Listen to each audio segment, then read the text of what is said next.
ask you quickly just your initial take on some of those headlines that we got saying that he wanted to pull together sort of a large group of asset managers to take the company private.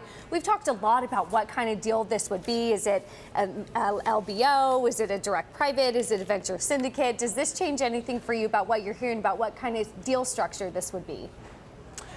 I think at the moment that the structure of the deal is still up for debate and no one really knows. And one of the great confusions here is it would be almost impossible to structure this as a traditional LBO because Tesla just doesn't tick any of the boxes. It burns a lot of cash. It would be a very difficult company for private equity to go and put a lot of debt onto. So in terms of the buyer group, look, we just reported a story that Mr. Musk has been out there talking to a wide range of different potential investors. So I think you could maybe see some sovereign wealth in there. You could see some family office money in there. You could see some sort of non-traditional private market investors. But I think the idea that, the big private equity funds would step up and do a normal LBO of this company is really far-fetched right now. Yeah, I mean, we basically have to think outside the bounds of conventional here because this is Elon Musk and Tesla we're talking about.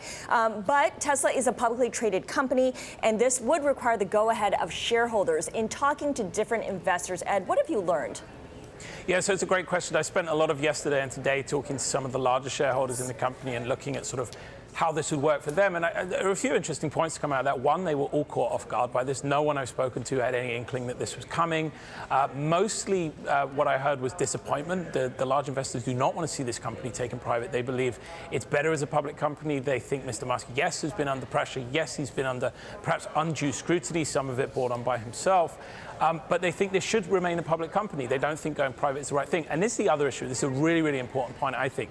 If you look at the top 10 holders in this company, they represent the kind of money that could not actually hold a private company. They need, their investors, they need liquidity. They also need some kind of transparency around corporate governance. So this idea that this company could just go private and a lot of the existing shareholder base could roll into it is moot because those companies, those investors, the type of money that is in there, it's not actually able to hold private papers. So I don't quite know how Mr. Musk plans to structure this or what he plans to do with the existing shareholders. But what I do know is that he has spent a lot of time in the last 24 hours talking to some of the larger shareholders, trying to understand if there is a way that they could be part of a go private, if there's a way that they could structure something that would allow them to invest in what they would not normally be able to hold.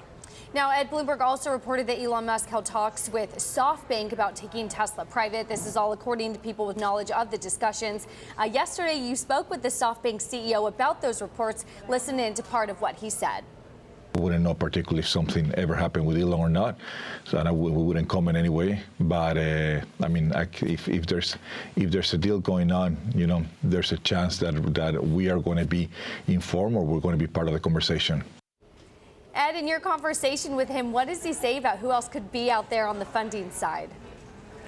He didn't really go into who could be out, who in addition could be on the funding side. What he did make clear is if there was a conversation about going private, we could assume that someone like SoftBank would potentially be in that conversation. And look, they fit the bill for exactly the kind of private money that maybe would step up to do something like this. They're non-traditional. They don't have the same concerns and the same perhaps thesis as other private equity money. But this is a huge deal. This would be somewhere in the region of $90 billion if they were to take this private. You're not talking about an inconsequential sum of money, even to someone like SoftBank. So if this were ever to come together, and I think that's a huge if at this point, I suspect the pool of capital would be extremely broad in scope. You're not going to see just one or two investors put together a check for this.